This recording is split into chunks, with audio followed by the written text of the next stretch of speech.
Welcome to Black Entrepreneur Blueprint, the #1 podcast and resource for Black entrepreneurs. I'm your host, Jay Jones, and Black Entrepreneur Blueprint was created specifically to educate and inspire Black entrepreneurs to launch, build, and grow successful, sustainable businesses. Join us as we help build an economic power base in the worldwide Black community by building and supporting Black-owned businesses. If you're currently an entrepreneur or want to be an entrepreneur, you're invited to join us each and every week here at Black Entrepreneur Blueprint. Welcome to the BEB family and get ready to elevate your entrepreneur IQ. Welcome to the Black Entrepreneur Blueprint, episode number 470. I'm your host, Jay Jones, and today we have another outstanding and informative show in store for you. Now, today's show is a little bit different, and I'm going to ask you guys to check it out on YouTube. I'm actually filming this live in my office, and today we're going to talk about Juneteenth because we're celebrating Juneteenth today. Today's show topic is Beyond the Date, Understanding Juneteenth's Impact on the Ongoing Quest for Freedom. Beyond the Date, Understanding Juneteenth's Impact on the Ongoing Quest for Freedom. And the reason I asked you to watch it on the YouTube channel is because I have some accompanying slides and also some video that's going along with this. Now, I know most of you usually listen to it via podcast. You can do that if you're not able to jump onto the YouTube channel. But if you are, go to YouTube, type in Black Entrepreneur Blueprint, and it will be the latest video. Now, before we get into today's content, I just want to share a few things with the Black Entrepreneur Blueprint family. First and foremost, I want to welcome all first-time listeners to Black Entrepreneur Blueprint. Welcome to the BEB family. Please stick around until the end of today's broadcast, and I'm going to share all my social media contact information and resources, such as the link to my latest book, Unlocking the Power of ChatGPT, the Ultimate Prompting Handbook for Beginners. You can go to unlockingchatgpt.com for more information. Also, don't forget, get 3 days free access to bebacademy.com. It's an online learning portal to help you elevate your entrepreneur IQ. Now, all you do is go to the website. You can go to blackentrepreneurBlueprint.com. On the first page, you'll see BEB Academy. Hit that button and you'll get 3 days free access to all our online courses, resources, PDFs, and masterclasses designed to help you elevate your entrepreneur IQ. All right, now let's get ready for today's content. Now, today's content is kind of deep. I'm actually presenting this today, June 19th, Juneteenth, at a corporation. It's actually an international corporation that I'm actually going to be doing this presentation for. But it's going to be a little bit different than the one that I'm going to do today. Basically, I'm speaking directly to our people. So the message is directly associated with who I'm talking to. Now, at the other company, I'm actually speaking to a Black resource group within a company, but there'll be others that will be there. So let's talk about what we're going to do today. So here's what you guys can expect from today's show. We're always talking about quest for freedom. And Juneteenth was a demarcation point where we got our freedom technically, right? But here's a couple of things we're going to talk about. First, I'm going to discuss the history of Juneteenth. And of course, when you discuss the history of Juneteenth, you have to discuss the history of slavery. And we're going to delve on that briefly. Next, we're going to talk about the landscape. What did it look like for Black folk after the Emancipation Proclamation? Then we're going to go in and talk about the quest for physical freedom. Then we're going to talk about the quest for mental freedom. And lastly, we're going to talk about the quest for economic freedom. And so these are all different types of freedoms that we're trying to achieve. And right now, as we all know, if you're Black and you're listening to this, I don't care if you're in the United States, Canada, worldwide, there is a thing called systemic racism. And we're fighting for freedom every day. And so we're going to be discussing that. I want to start off with a quote by Coretta Scott King. She said, "Struggle is a never-ending process. Freedom is never really won. You earn it and you win it in every generation. Very powerful statement. Struggle is a never-ending process. Freedom is never really won.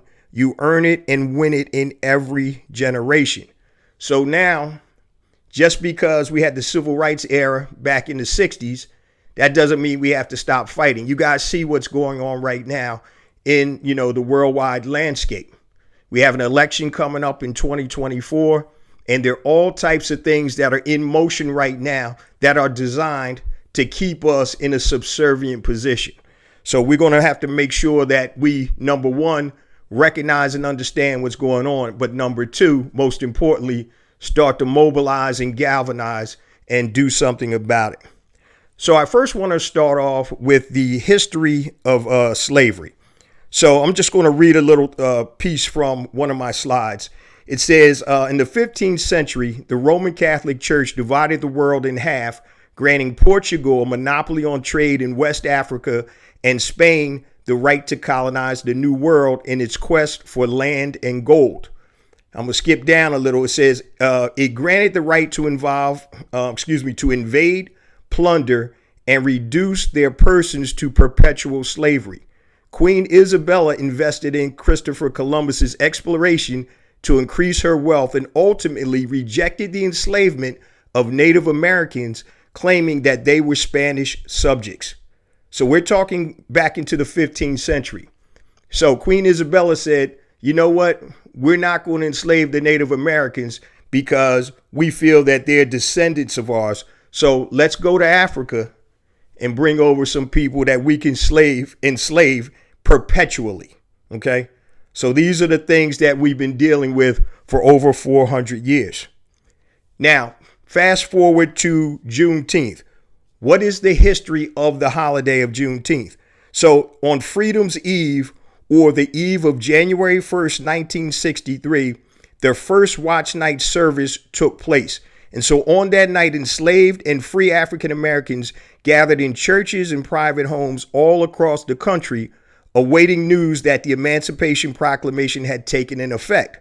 Now, at the stroke of midnight, prayers were answered and an enslaved people in the Confederate states were declared legally free.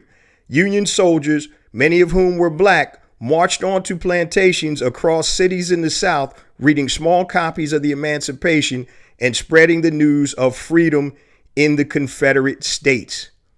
Now, so most people who don't dive deep into this think that, okay, January 1st, 1863, slaves were free, no repercussions of what had gone on for hundreds of years prior to that. Now, those people are obviously naive. There's some people that don't recognize it because of ignorance, meaning not knowing, and there are other people that know it happened and willfully ignore it, saying that it doesn't happen. I'm not going to call any names, but, there are a lot of political candidates out there that talk about that nonsense, and more than you probably imagine. So in terms of the Emancipation Proclamation, it says President Abraham Lincoln issued the Emancipation on January 1st, 1863, as the nation approached its third year of the bloody Civil War. Now, the proclamation declared that all persons held as slaves within the rebellious states are and henceforth shall be free. Now, despite this expansive wording, the Emancipation Proclamation was actually limited in many ways. A lot of people don't know this. It applied only to the states that had seceded from the United States, leaving slavery untouched in the loyal border states. It also expressly exempted parts of the Confederacy, the Southern secessionist states, that had already come under Northern control. Most important, the freedom it promised depended upon Union troops' military victory. Okay, and this is a reference to the National Archives. So a lot of people ask, well, how come in Galveston, Texas, they didn't hear about the Emancipation or Juneteenth until 1865? And what happened was it took that long for the Union Army to get and conquer Galveston or in that area in Texas to let the people free. So unlike today where you have instant media, instant communication, until the Union Army was able to come in and tell the people they were free, then they weren't going to be able to know that. So I've got questions before about, well, how come some people didn't leave the farm or the plantation until 1865? And that's the reason. A lot of people talk about Abraham Lincoln, right? Abraham Lincoln freed the slaves. It's funny the history that they want you to believe. So my mom always says something. She says, remember the source. And what that means is remember the source of where you're getting the information. But let's let President Abraham Lincoln tell you his thoughts on equality. Then we're going to talk about his thoughts on the emancipation. And this is written in the Press and Tribune, which is a newspaper, on October 15th, 1858. Now, this is a response to one of the columnists that wrote an article. And he said, I am not, nor ever have been, in favor of bringing about in any way the social and political equality of the white and black races. That I am not, nor ever have been in favor of making voters or jurors of Negroes, nor of qualifying them to hold office, nor to intermingling with the white people. And I will say in addition to this, that there is a physical difference between the white and black races, which will ever forbid the two races living together on terms of social and political equality. And inasmuch as they cannot so live, while they do remain together, there must be the position of superior. I am, as much as any other man, in favor of having the superior position assigned to the white race. This is from the mouth of Abraham Lincoln on his thoughts for equality. Okay, so let's talk about his thoughts on freeing the slaves. This is not my interpretation. These are the words of Abraham Lincoln. Now, although he had already drafted the Emancipation Proclamation, Lincoln responded with his own open letter to Horace Greeley, who was a columnist, which he published in the National Intelligencer in Washington, D.C. And this is what his thoughts are on freeing the slaves. My paramount objective in this struggle is to save the Union, and it is not either to save or destroy slavery. If I could save the Union without freeing any slave, I would do it. And if I could save it by freeing all the slaves, I would do it. And if I could save it by freeing some and leaving others alone, I would do that also. So what he's saying basically is his objective is to free the is to stop the war. That's what his objective is. His objective is to the Union. So when a lot of people, or it's presented that Lincoln, was a man of honor, a man of justice, that's just not so. Not because Jay Jones said it. It's because Abraham Lincoln told you what he felt about equality, what he felt about black folk, and what he felt about the emancipation. So when you hear this nonsense in these classes, of any parents have their kids in the car while they're watching this or listening to this, people will tell you exactly what they mean. All you have to do is take a look at the historical data. Don't take my word for it.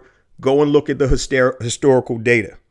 Now, let's move on to the landscape for free blacks. This is after the Emancipation Proclamation. And when I say free, I'm doing air quotes around it. Okay? Because what happened, guys, and you have to understand this from an economic perspective, and we're going to get to economics at a later time.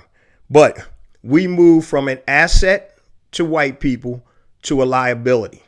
And let me explain that. So after emancipation, slaves went from being an asset to whites to become a liability, a competitor for jobs and resources.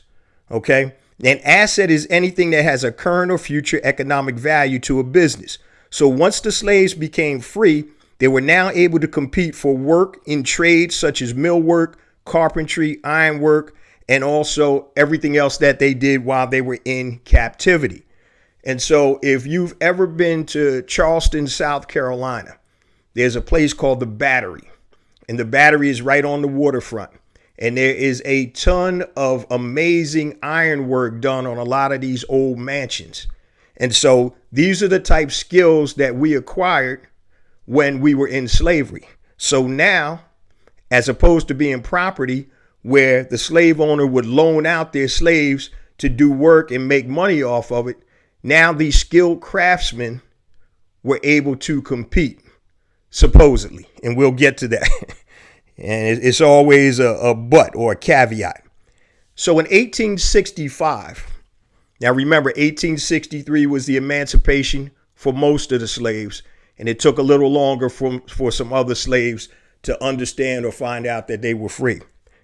But in 1865, there was a thing that was called the Black Codes, okay? Now, here's what the Black Codes were. And I'm just going to read from a slide here so it gives you a more detailed information or definition. Even as former enslaved people fought to assert their independence and gain economic autonomy during the earliest years of Reconstruction, white landowners acted to control the labor force through a system similar to the one that had existed during slavery. To that end, in late 1865, Mississippi and South Carolina enacted the first Black Codes. Mississippi's law required Black people to have written evidence of employment for the coming year each January. If they left before the end of the contract, they would be forced to forfeit earlier wages and were subject to arrest. Now, in South Carolina, a law prohibited Black people from holding any occupation other than a farmer or servant unless they paid an annual tax of $10 to $100. Now, this provision hit free Black people already living in Charleston and former slaves and artisans especially hard because, once again, you're just coming out of slavery. Do you have $10 or $100, which is probably equivalent in that situation to $1,000 or $10,000, right? So in both states, Black people were given heavy penalties for vagrancy, including forced plantation labor in some cases. So, Black Codes. Reconstruction was coming on. White folk didn't like that, obviously. So let's create a system or some laws or guidelines where we can still control the former assets, which are now liabilities. Now, let's talk about limits on Black freedom, okay? So it says the primary purpose for the Black Codes was to restrict Black people's labor and activity. Some states limited the type of property that Black people could own, while virtually all former Confederate states passed strict vagrancy and labor contract laws, as well as so-called anti-enticement measures designed to punish anyone who offered higher wages to a Black laborer already under contract. You see that with the unions, and we're going to talk about that a little bit later. Now, also, Black people who broke labor contracts were subject to arrest, beating, and forced labor, and apprenticeship laws forced many minors, and you could be an orphan or whatever, they forced minors into unpaid labor for white plantations, okay? So the Black Codes pretty much were designed to impact our ability to earn money, to make a living, to be out on our own. It was designed basically to put us back into servitude, not quote unquote slavery per se, but damn near the same thing. Let's talk about the impact of the Black Codes. So the restrictive nature of the codes and widespread Black resistance to their enforcement enraged many in the North who argued that the codes violated the fundamental principles of free labor. Okay. Now, after the push for Reconstruction kind of waned after the 1870s. So after the emancipation, you know, the Reconstruction, you had a lot of Black politicians and people in government. But after the early 1870s, undermined by violence of the white supremacist organizations such as the Ku Klux Klan, then that's the reason the Klan came about. They didn't like what was going on with Reconstruction. So discrimination would continue in America with the rise of Jim Crow laws, but would inspire the civil rights movement to come. Okay. Now, on the next slide, when I'm doing this presentation, I actually have a picture of a real Klan hood and also shackles. And these pictures I took personally from the African American History Museum in Washington, D.C. So you need to make a point. I don't care if you live in Canada. I don't care if you live in California or wherever. You need to make a point to visit this museum, give yourself 2 days, and also make sure you bring your children or grandchildren with you. Some of the exhibits in the museum, especially the Emmett Till exhibit, literally brought tears to my eyes. Now, you're not able to take pictures in that part of the exhibit, but I'm telling you right now, it's an amazing experience, and you definitely need to make a concerted effort to go to the African American History Museum in Washington, D.C. All right, let's talk about enslavement by debt. Okay, so after we're coming out of the emancipation, they still got their foot on our neck. So enslavement by debt. So fees were the easiest way to reinstate servitude, right? So as African Americans earned so little that paying a steep fine was out of the question for most of them. And failure to pay these fines allowed the state to order them to work off their balances. A system called debt peonage, Peonage, debt peonage. Typically, this work was agriculture in nature, just as we had been doing while we were enslaved. This is another way to put you back on the plantation. You get a fine, you can't pay it. Now, guess what? You're back working on a farm. And it's funny because it's kind of like today, too. Say you're driving right now, your finances are jacked up. You get a ticket, don't pay your tickets, your driver's license gets suspended. Now you can't get to work, So in terms of enslavement by debt. So the black codes not only forced African Americans to work for free, but also essentially placed them under surveillance. So their comings, their goings, meetings, church services, they were all monitored by the authorities and local officials. Black people needed passes and white sponsors to move from place to place or to leave town collectively.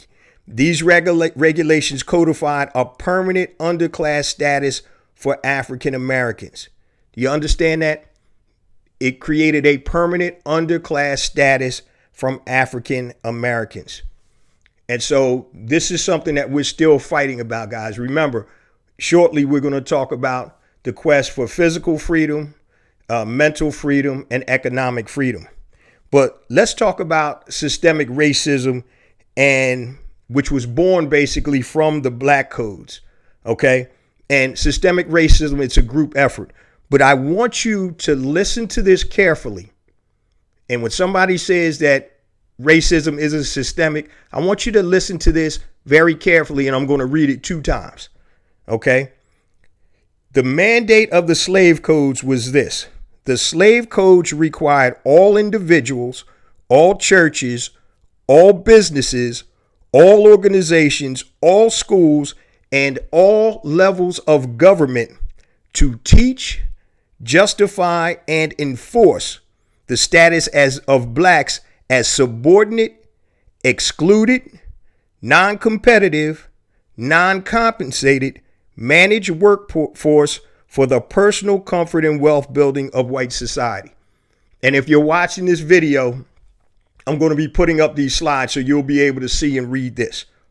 I'm going to read it one more time. This is what the slave codes required.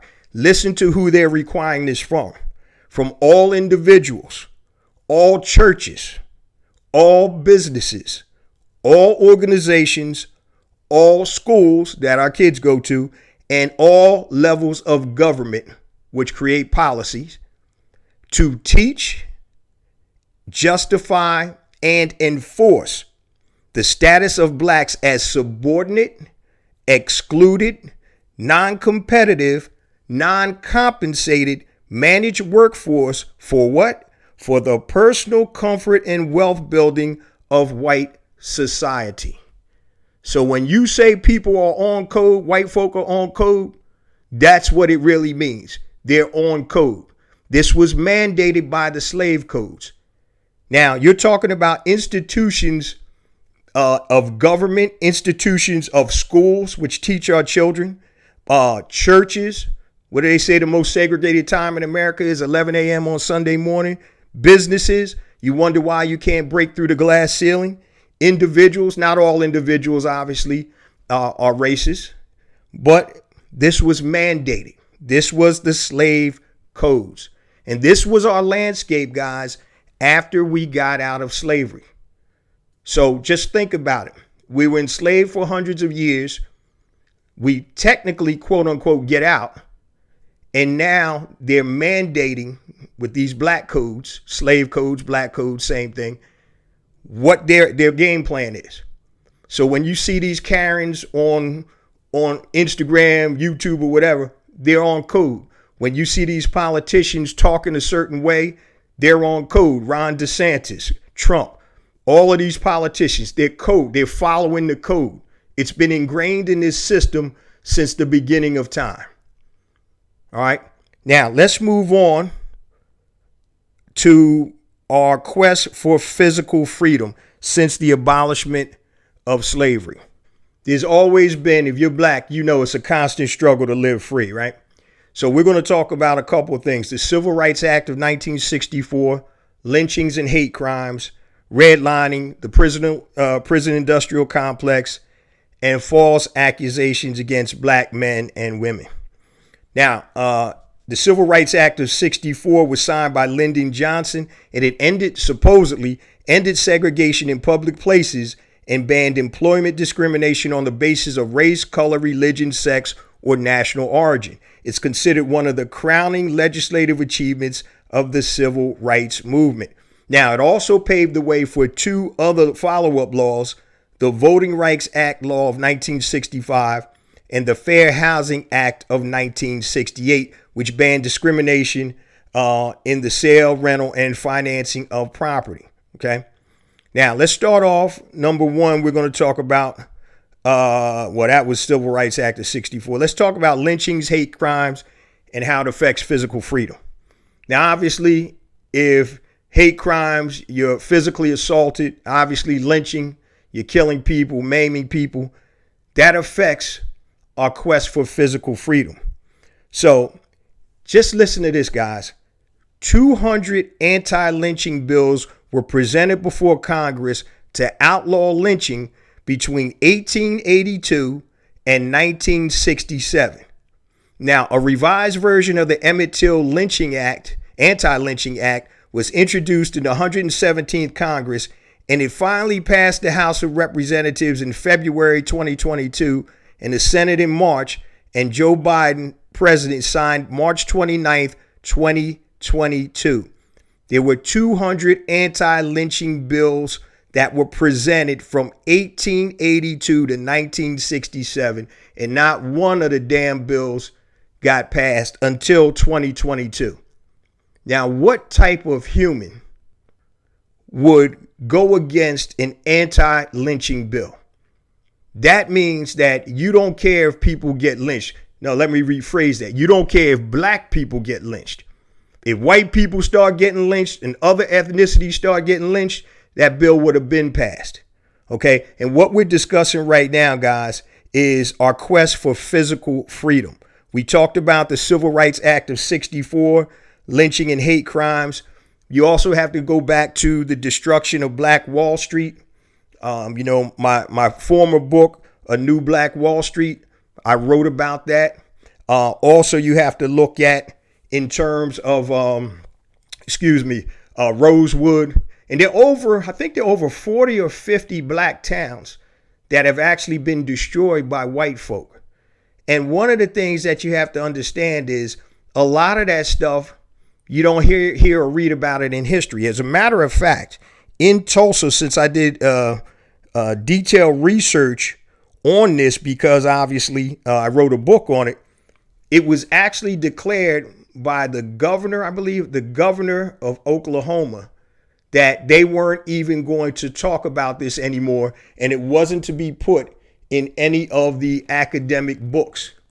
So just like we're talking right now about critical race theory, which is history, they want to whitewash the history and take away all of the things that they've done. But history is a combination of the good and the bad.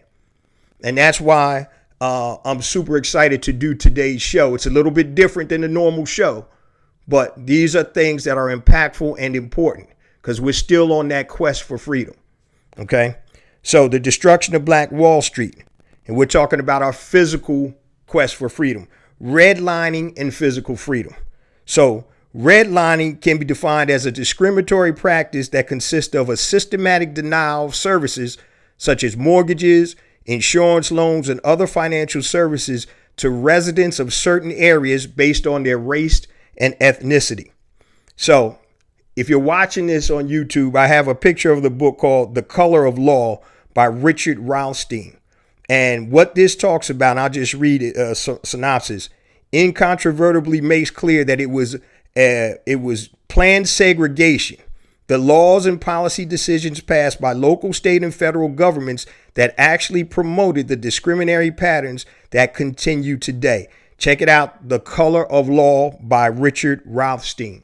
Now, if you go to today's show notes, just go to blackentrepreneurblueprint.com and you'll hit episode number 470. It'll be on the first page of the latest episodes. I'm going to have a link to all of the books and resources that I talk about today. So redlining was another physical impediment for us to being physically free. Next thing I want to talk about is the prison industrial complex. And you saw the beginnings of that right after the emancipation, right? So you saw what happened when they put the black codes in to make people still be under the thumb of the white folk. And that's what's happening today. It's just changed. So now you don't have to worry about walking around with papers or anything like that. Now you have to worry about policies, legal policies, and things that are put in place by these politicians. And a side note, anybody who doesn't think they want to vote, I'm going to tell you right now, that's one of the worst mistakes you're ever going to make. Oh, we're going to show our disdain for the system by not voting. That's exactly what they want you to do. You're cutting off your nose to spite your face. Politicians make policies. All right. Presidents, they seek judges. And those judges can determine what cases get thrown out of the local system or what cases are heard in the local system and what the penalty is.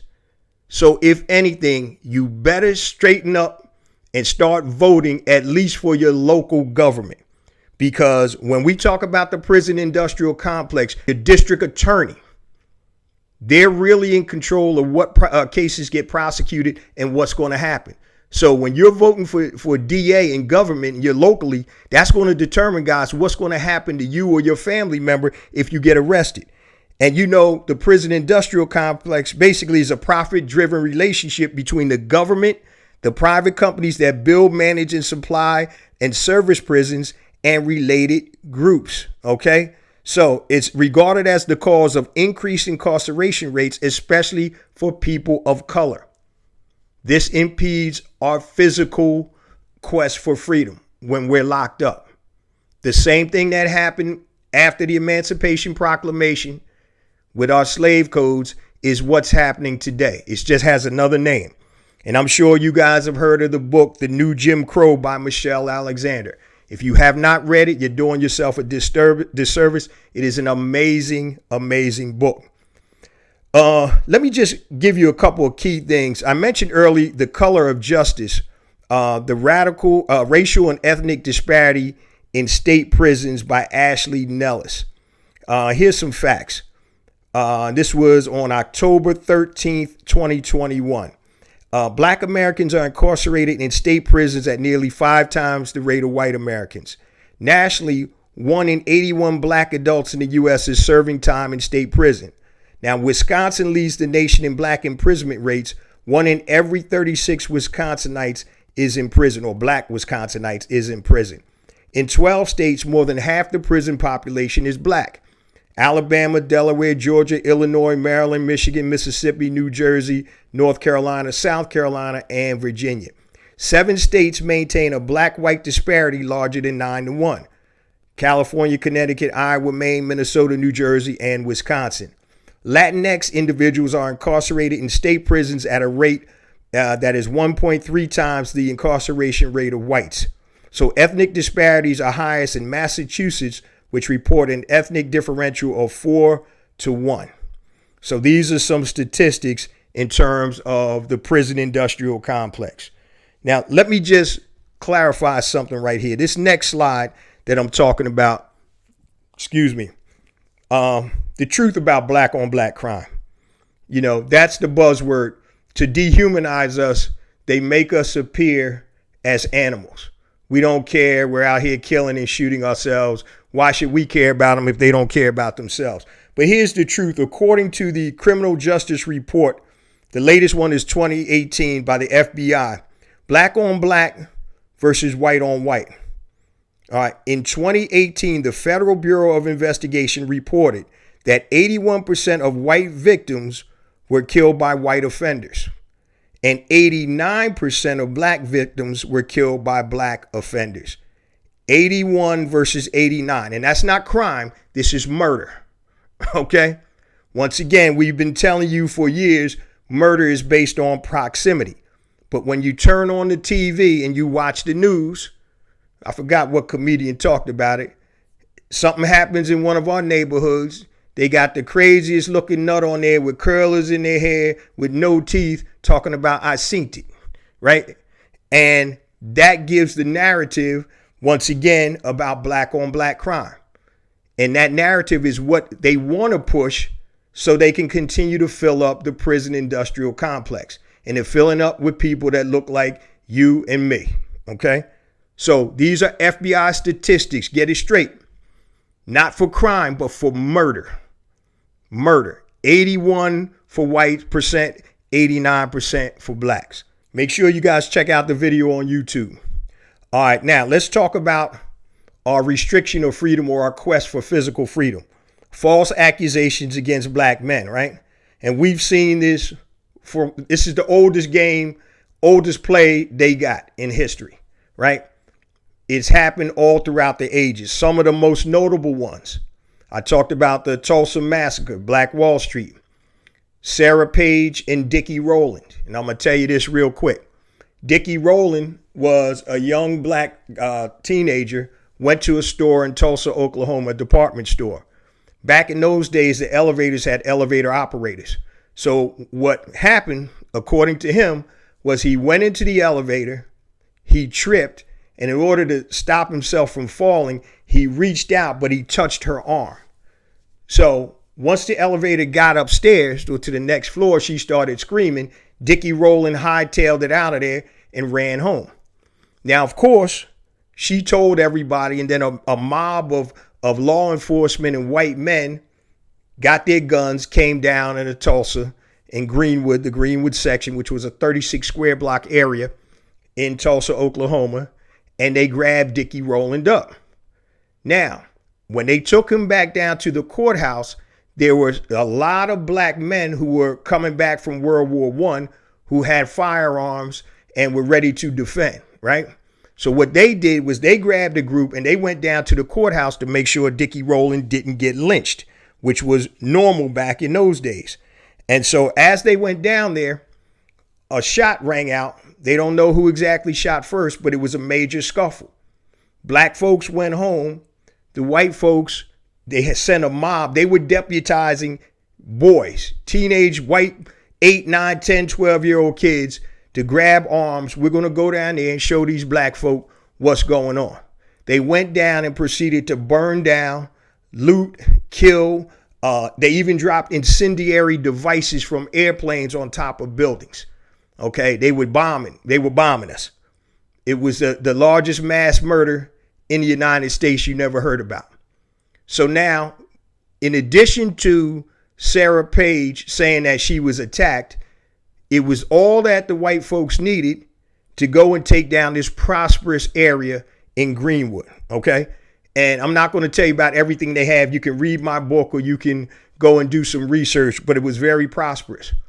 Another incident. To add insult to injury, when all of the businesses and the homes, after they were burned down and destroyed and hundreds of people were killed, they tried to get insurance to cover the loss of their homes and businesses. To add insult to injury, the insurance company said, oh no, this was an act of violence that you black folks started, the riot. So we're not going to pay you.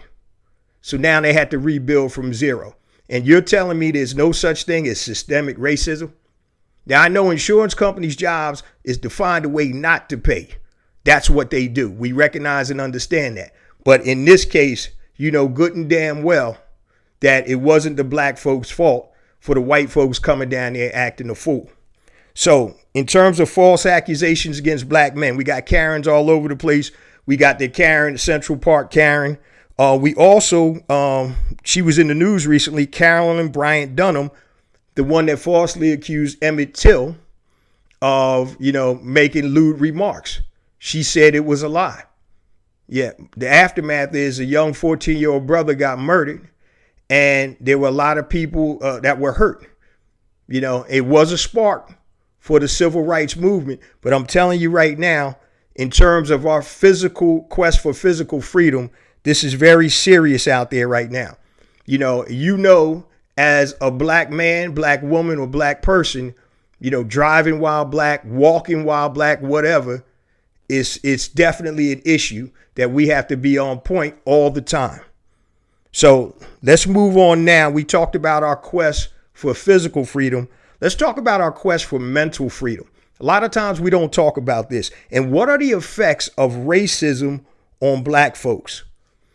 Now, one of the books that I'm going to recommend you guys get is called Post-Traumatic Slave Syndrome by Dr. Joy DeGruy.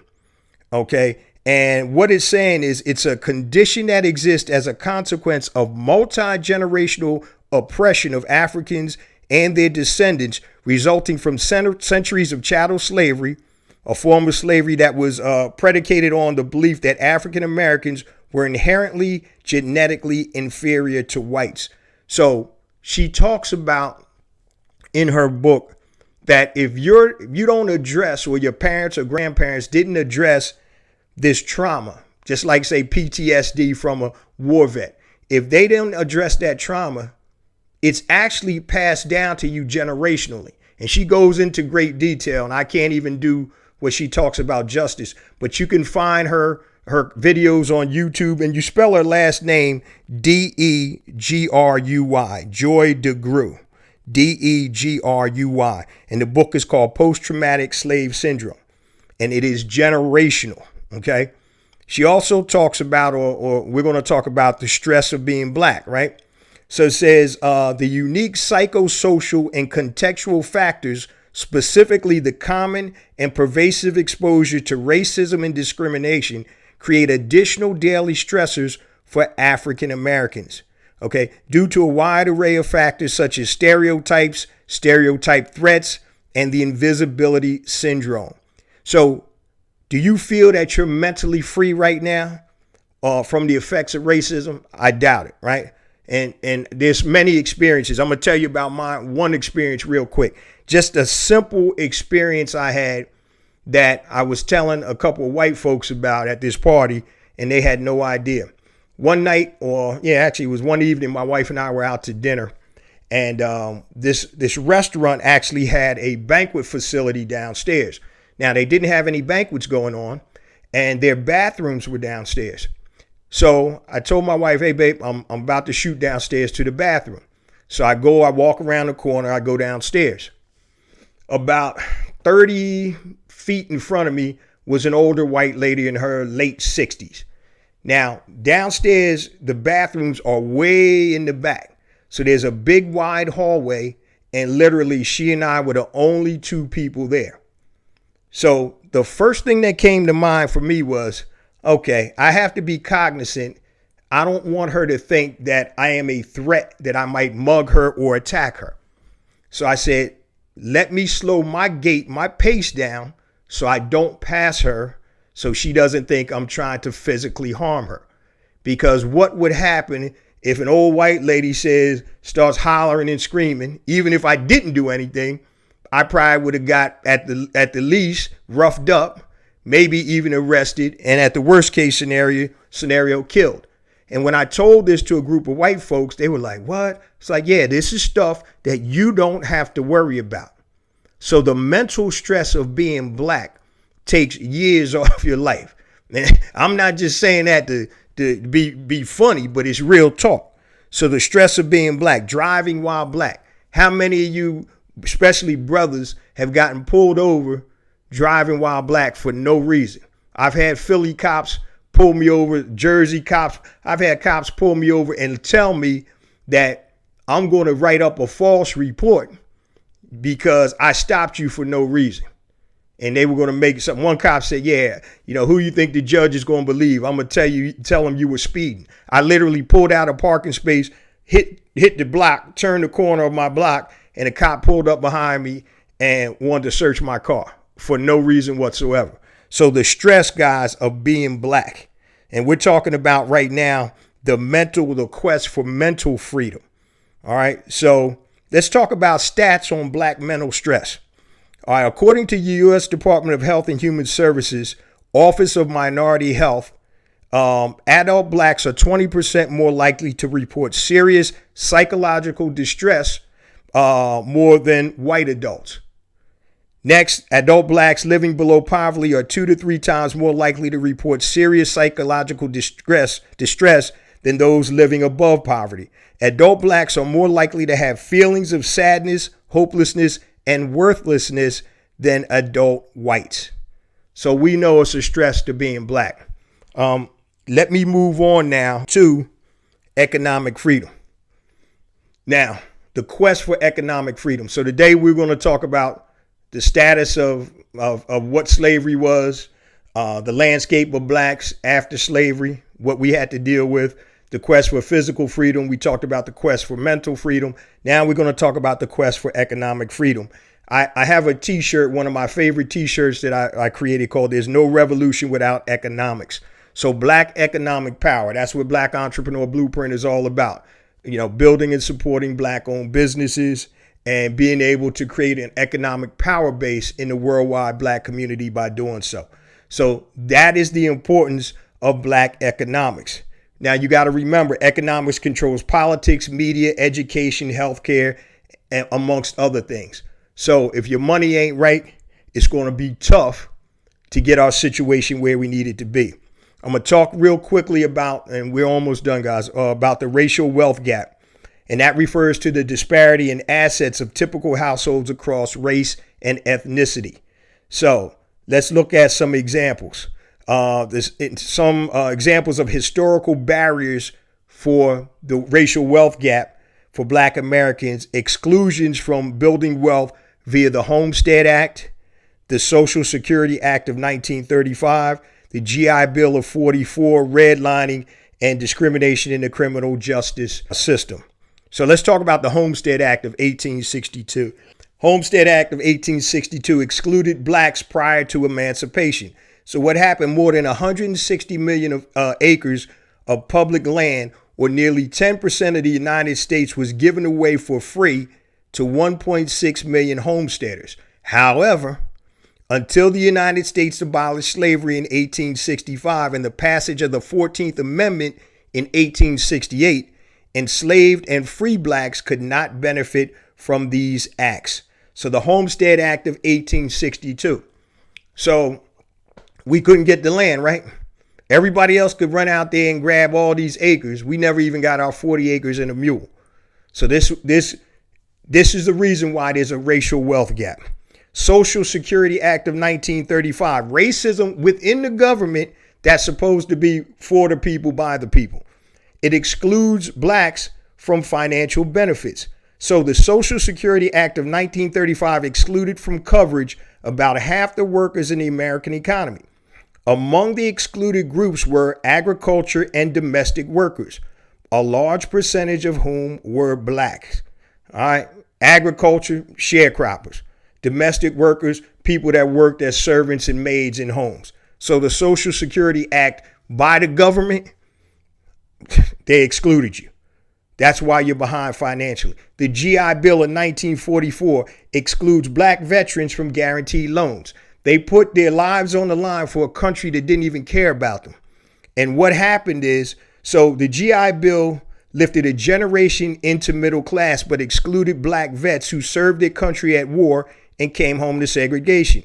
During the drafting of the law, listen to this, the chairman of the White House Veterans Committee, Mississippi Congressman John Rankin, you know Mississippi, you know where he's at, played hardball and insisted that the program be administered by individual states instead of the federal government. That's why you always hear the Republicans and the white racists talk about states' rights, because they want to go back to slavery, just like Trump, right? So the post-war housing boom almost entirely excluded Black Americans, most of whom remained in cities that received less and less investment from businesses and banks. So where's most people's money coming from? Their wealth, their home. So what happens when you can't get GI Bill loans just like the white folks?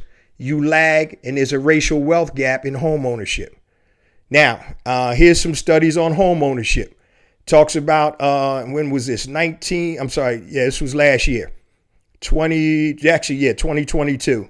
Home ownership percentage of white people, 72%, Black 44%, Latino 50%, Asian 62%.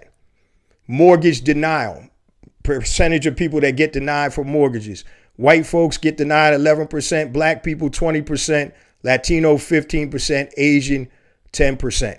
Stock ownership, 57% of white people own stock, 30% of Black people, 27% of Latino, and I couldn't get the data on the Asians. In terms of amount invested, average amount for white folks invested is $230,000. Black people, $17,000. Latinos, $30,000. Student loan debt, right? 70% of white folks have debt. 85% of Black student loans have debt. Well, Black people have student loan debt. 66% Latino, 16% Asian. And of course, our student loan amount is higher than anybody else. Net worth, this is crazy. So it's hard to significantly improve the lives of Black folks if you don't have no money, right? You got to have that paper. So the net worth in dollars, white folks are $875,000, Black 126, Latino 166,000, Asian 6,000. Now, listen to this. Percentages of households with a negative net worth. Negative, meaning below zero.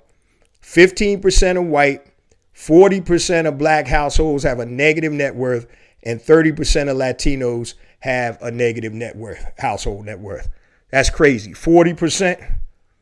Yo, we got to do something. And it's all based on us, guys. We got to work together, spend with our own companies, build our own businesses, and we can start digging out.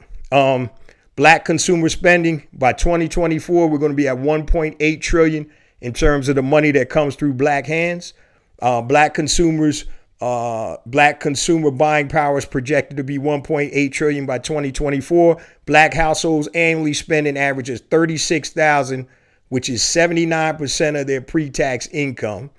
In 2019, Black households spent $835 billion on consumer goods. That's y'all out here spending money for these designers that don't give a damn about you. Saving up money so you can buy Gucci, Louis Vuitton, Louboutins, all of this nonsense, and your electric bill is about to get shut down. That's that dumb stuff. Don't even get me started on that. Where the Black designers that you can support? Is their product better than ours? No. All right, so don't get me started. 11% of Black females and 13% males prefer to buy luxury or designer brand clothes. Once again, you making their last name rich. They don't give a damn about you, but you going to go your last. I seen some nut buying a $10,000 pair of shorts walking around the store. You saw Jim Jones and Gucci getting mad because they wasn't giving him the service.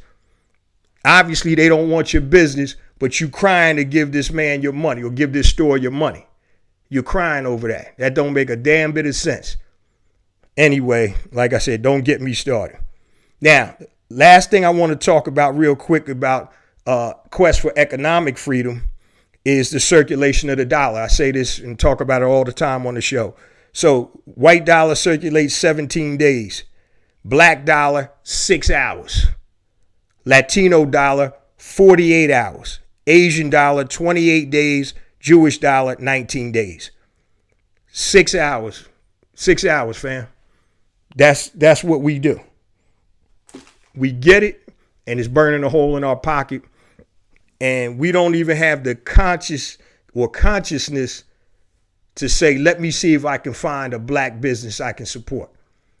Soon as we get it, I'm going out here buying this, that, and the other thing. And it's going to take a conscious effort for us to close that racial wealth gap. Less than 2 cents of every dollar that you spend goes to a black-owned business. Those are the statistics. 2 cents out of 100 cents. Less than, actually. It's not even quite 2 cents. That's because we're not being conscious. Oh, the new J's came out. I got to get that. Oh, I got to get this Gucci purse. I got to get these red bottoms. Man, you buy that when you're fiscally straight, right? Not when you're struggling and your car's about to get repoed or you can't pay your light bill. That's the dumb stuff or ignorant stuff that a lot of us fall the trap into, because we see this stuff on media and TV, on the gram, all of this stuff. People over here acting like they got something when they really don't. You should be more concerned about what you really have than what you're projecting. You know, when I almost lost it all the second time, I told my wife, do you want to fake it and pretend we look good, or are we going to deal with the situation as is? We got to rebuild from scratch. We got to rise from the ashes like the phoenix. You know, I was making a comeback, and one of my boys, and I was doing well at the time, but I'm not a big car guy. I'm going to buy a nice car and I'm going to keep it for 10 years. One of my boys was like, yo, you rolling, man. Why are you driving this? I said, I got 2 kids in college and I'm trying to regroup. Now, I could have bought something real nice, but I didn't need to, because I didn't have to prove anything to anybody else. And my whole saying is, if you ain't paying my bills, then you ain't got nothing to say to me. So I'm going to build and spend my money for the things that I think make sense. Assets, not buying garbage and nonsense that's going to keep us, on the bottom of the totem pole when it comes to the racial wealth gap. Now, this is pretty much the end of my presentation. But before I close on out, guys, let me give you all my social media contact information and resource links. The best thing to do, everything I'm going to tell you, is on my website, blackentrepreneurblueprint.com. So I mentioned at the top of the show, my new book is out, Unlocking the Power of ChatGPT, the ultimate prompting handbook for beginners. Y'all better get on this AI thing. Go to unlockingchatgpt.com. Also, I mentioned BEB Academy, which is an online learning portal. Go to the website, blackentrepreneurblueprint.com. It's on the first page of the website. Also, anybody that's interested in an e-commerce business, building a physical products brand or digital products brand, my pound for pound, one of my best programs is Brand Builder Academy Elite, bbaelite.com, where you can go to the website. It's on the top of the page, blackentrepreneurblueprint.com. And my last program, which is probably my most impactful, is Pinpoint and Monetize Your Genius. Now, your genius, guys, is the intersection of your passion and your talent. Problem is, most people can't monetize it. So if you're interested in taking your God-given abilities, your talents, and your passions and monetizing it, check out the program Pinpoint and Monetize Your Genius, which is also on the front page of my website, blackentrepreneurblueprint.com. Now, if you want to connect with me, guys, anything long, hit me on my email, jayjones@blackentrepreneurblueprint.com. JAYJONES @blackentrepreneurblueprint.com. Facebook, Black Entrepreneur Blueprint. Twitter, jjones001. That's JAYJONES 001. Instagram, I got 2 IG accounts. The first one is jjones for real, JAYJONES, the number 4, REAL. Jones for real. The second one is Black Entrepreneur Blueprint. Connect with me also, guys, on LinkedIn. Just type in J Jones, Black Entrepreneur Blueprint. Connect with me there. And don't forget YouTube. We have additional content on YouTube that we don't have on the actual podcast. So if you're watching this, subscribe. If you're watching it on YouTube, if you're not, make sure you go to YouTube, type in Black Entrepreneur Blueprint and hit the subscribe button. And that way, anytime a new episode or anything comes out on YouTube, you'll be alerted. Now, for the first time listeners, BEB or Black Entrepreneur Blueprint comes out every Monday morning, 5 a.m. Eastern Standard Time on all your major podcast platforms and YouTube. So wherever you're watching this, make sure you subscribe so you can get this new heat every Monday morning. We've been rocking for damn near 10 years now. We're on episode 470. And like I said, this is something that's passionate. It's something that's needed. And the whole mission, guys, is to build up our economy or build up our community by building and supporting Black-owned businesses. Now, let me get back to the show real quick. I just wanted to say, I always make a point, especially now, I want to do impactful things. I want to do things that are going to help our community, help elevate our entrepreneur IQ, because that's my space, is entrepreneurship and economics. When you come here, you're not talking about gamesmanship. You're not talking about all this nonsense. We're getting straight to the point, right? And what I speak about are things that I've done, not things that I think about or theories. So I want to talk to you from a level of expertise. And the people that I bring on the show, those people have an expertise in certain things. So I joke around and say, I'm not a guru, I'm a duru, because everything I talk about, I have done or am doing.